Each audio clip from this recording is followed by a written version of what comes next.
They are not you. You are the traveler between those. We think we're that. So I invite you to step in between the gaps of the things that scare you and the things that attract you. Somewhere in between that you are. And you are always that and have always been that. So let's go into that and listen for whatever morsel of goodness we can get out of today. Paul, would you like to say? Yeah. So here we do a funny hand gesture, and in that funny hand gesture we imagine a perfect universe. All yours. No problem. Sashi Puki Jushin Metop Tram Rirabling Shin Yundegam Padi Sange Shindu Miteguargi Drokun Namda Shinla Jibarsho Hiyam Guru Ratnamandala Kamninyatayami Sange Shridam Zaki Joknam Ha Janchu Bardu Dakni Kapsuchi Daki Chinyangi Pezonam Ki Rola Benchir Sange Dripasho Sange Shridam Soki Choknam Ma Janchu Vadu Dakni Kapsuchi Daki Jinyangi Pezonam Ki Rola Benchir Sange Dripasho Sange Shridam Soki Choknam La Janchu Vardu Dakni Kapsuchi Daki Jinyangi Pezonam Ki Trola Benchir Sange Dripasho. So take a comfortable seated position. We're going to meditate just for a few minutes to get our minds from the busyness of today into a space where you can slide in between the gaps and find that perfect state of being that is always available to you. Your spine straight, your base firm. Release any tension anywhere along your body, particularly your shoulders, your face. Bless you.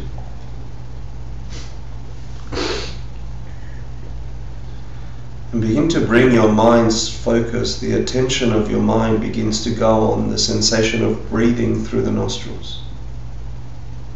Just observe it as if you've never seen it before, never felt it before. If you didn't know what to name it, if you didn't know what to call that sensation, how would you savor it? How would you define it? Press your mind tightly against that breath.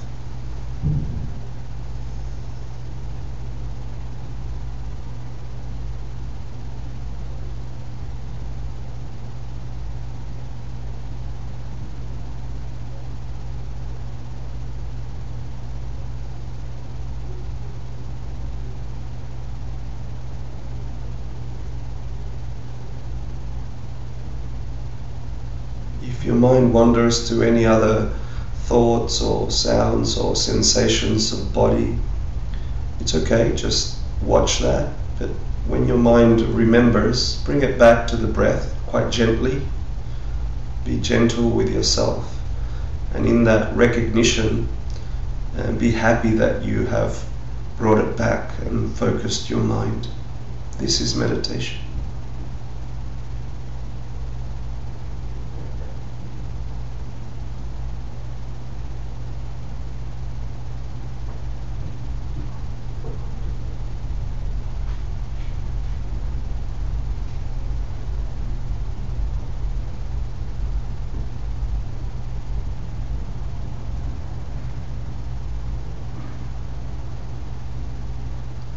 Now with each breath, begin to dissolve the organs inside your body. Every inhale begins to clear them of any illness, obstruction, hurt.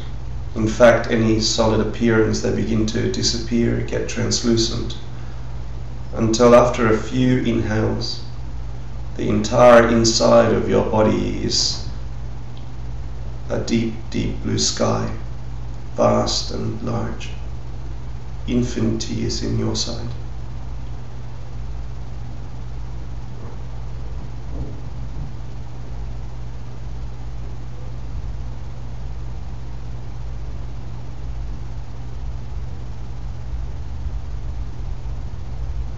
Make sure you cover every inch of the inside of your body, right down to your little toe. Your thumbs, your fingernails, everything. From the inside is an infinite space of blue. You feel light.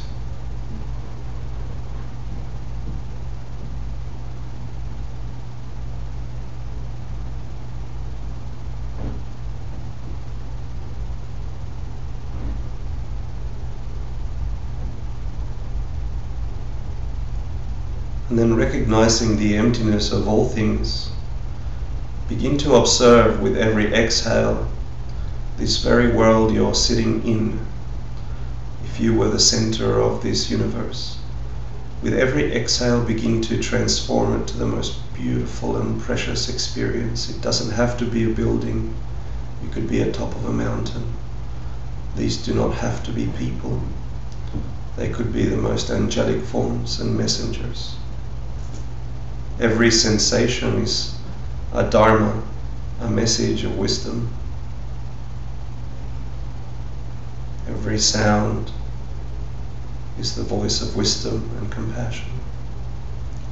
Transform it physically and in the response to the impulses you receive. Imagine until you encompass the entire world and made it completely perfect.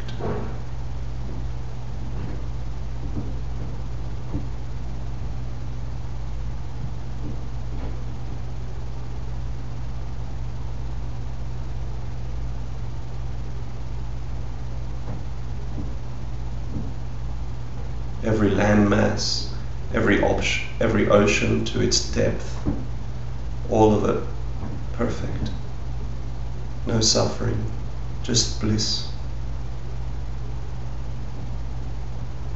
Every creature can be any form you choose to see them.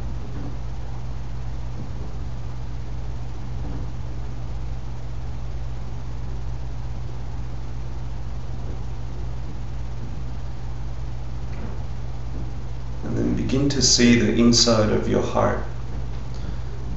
A giant sun is glowing, perfect light, blowing out that deep blue sky inside of you.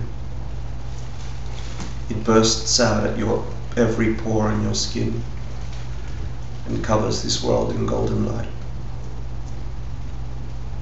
Everywhere the light touches is the most perfect deed you've ever done, the most kindness you've ever had, the deepest love you've ever felt. It touches every single being as an offering to them.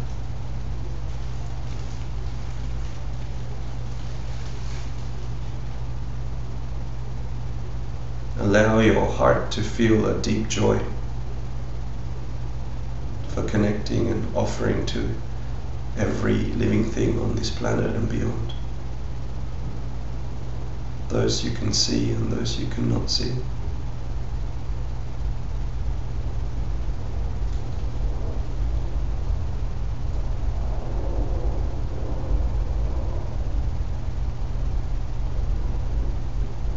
Observe it as a dynamic, moving, beautiful place.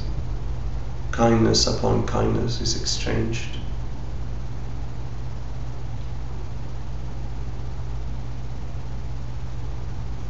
Deep meaning is found in every interaction between beings.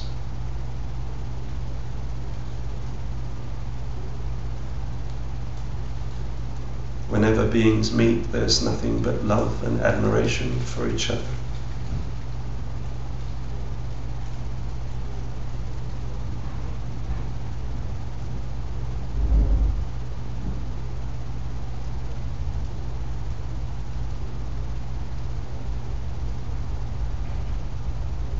Now all of those beings on the entire realms that you are imagining,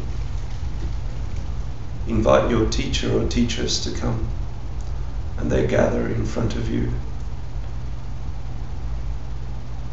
They come close to you.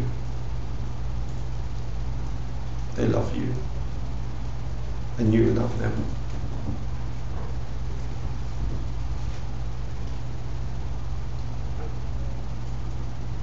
Recognize the power in the knowledge they have shared with you,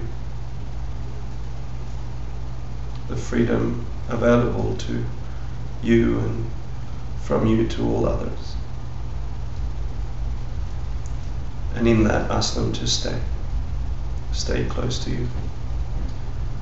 And then imagine them collecting into a single being at the crown of your head, facing the same direction you're facing, small as a thumb, but powerful, containing every knowledge of every tradition, every wisdom.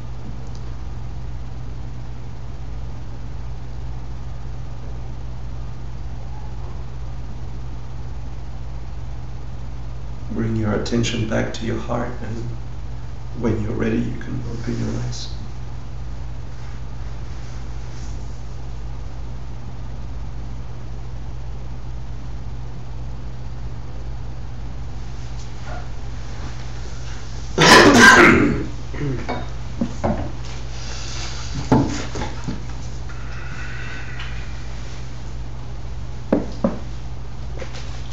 Did that feel good? Yeah? Nice.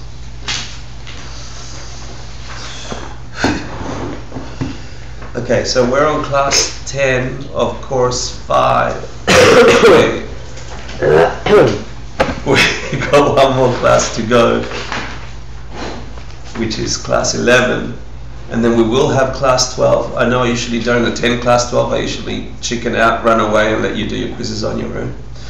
But what we'll do is, because there's so much good content, and we've only ever scratched the surface of what's inside this idea of where this world comes from, really, our entire existence of this world.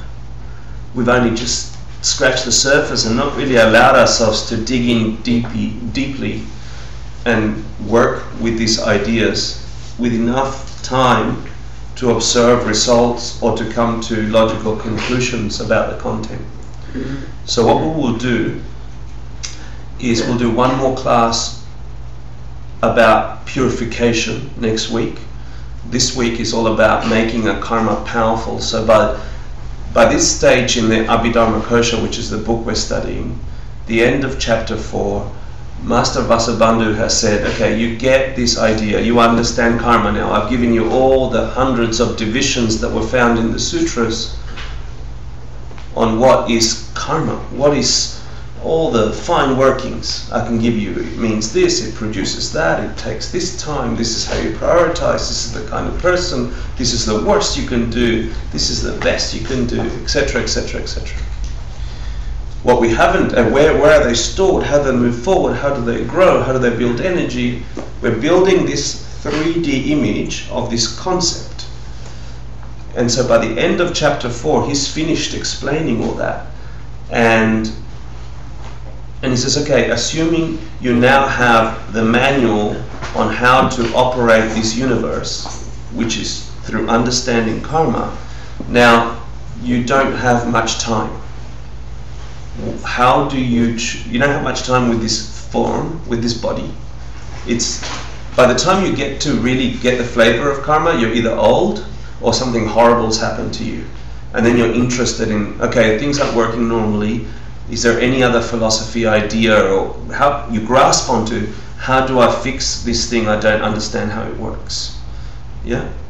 So by that time, you're either like me, an old man, or you've had some tragedy, or you're getting to be an old man. Except you probably become a woman. Still be a woman. You don't have to become just an old man. That was my joke, my first joke for the class.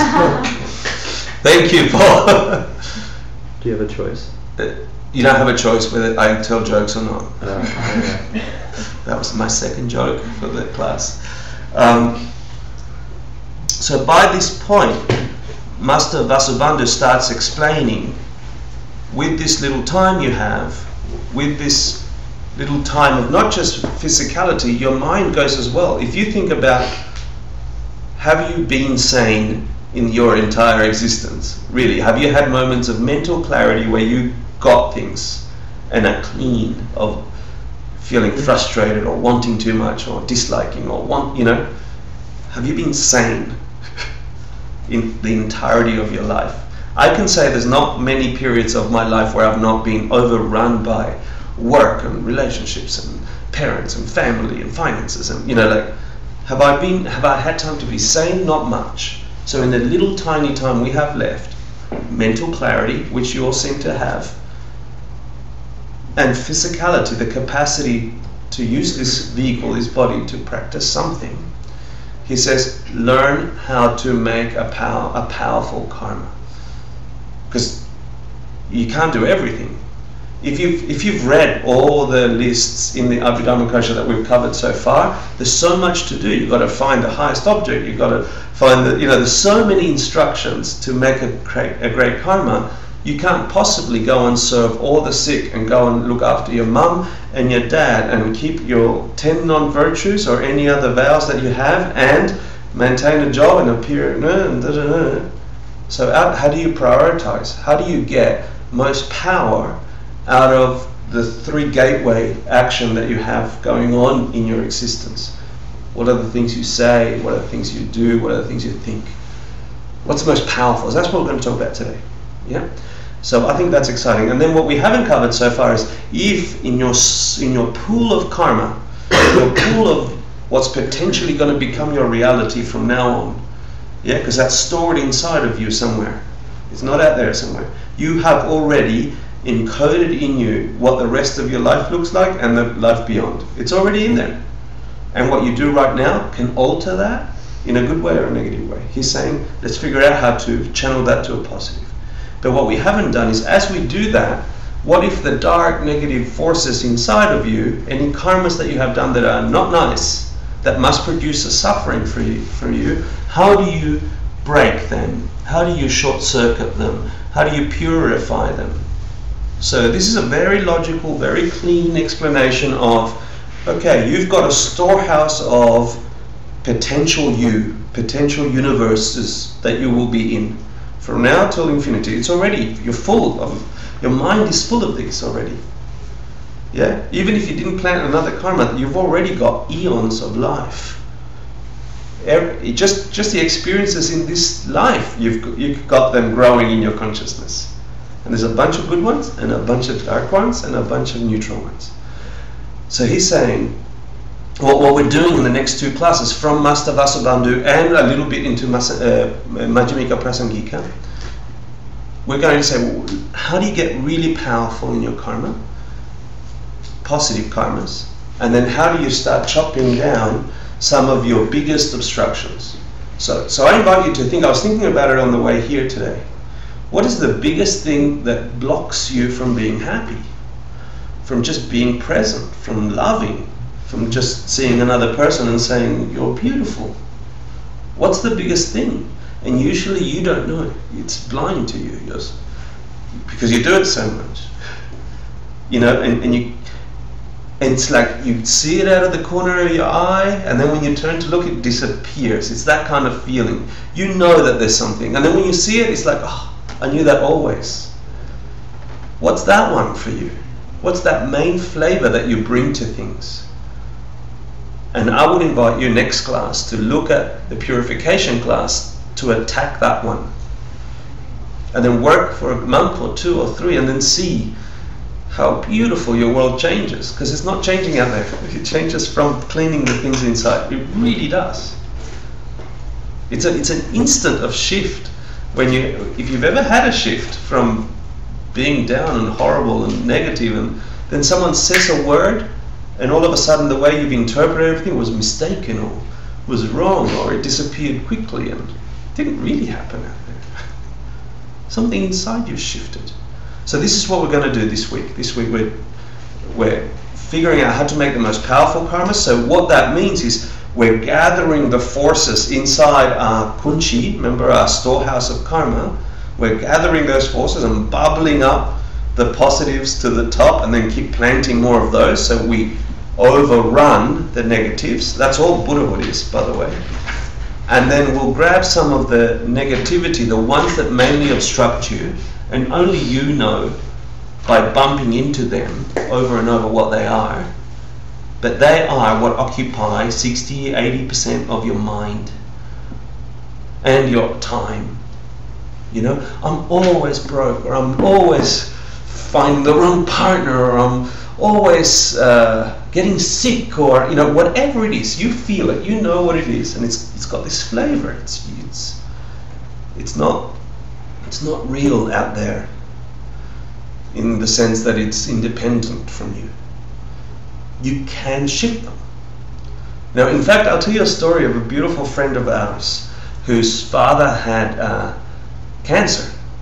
Yeah, just before she was about to go into a 3-year retreat, and she was very, very scared that this was going to be a problem while she's in a 3-year retreat. And so she's doing a purification on this before she goes into retreat. She's doing purification, you know, with doubt, because everyone has doubt, because we don't know. We're doing it with some kind of hope and faith, with the best intellectual understanding we can have. We do that.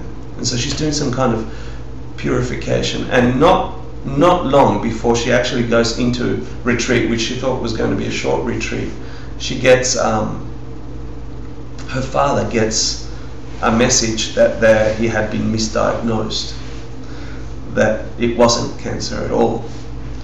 So for a year he had cancer, and then just before walking in the door to lock herself up for a long time, Dad has no cancer. The lovely reasoning in this outer world is, we misdiagnosed you for a year and a bit.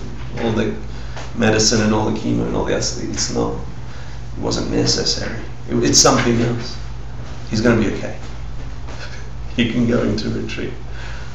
So when you purify beautifully, your world changes, and it appears real. It appears normal, but it isn't. It's you.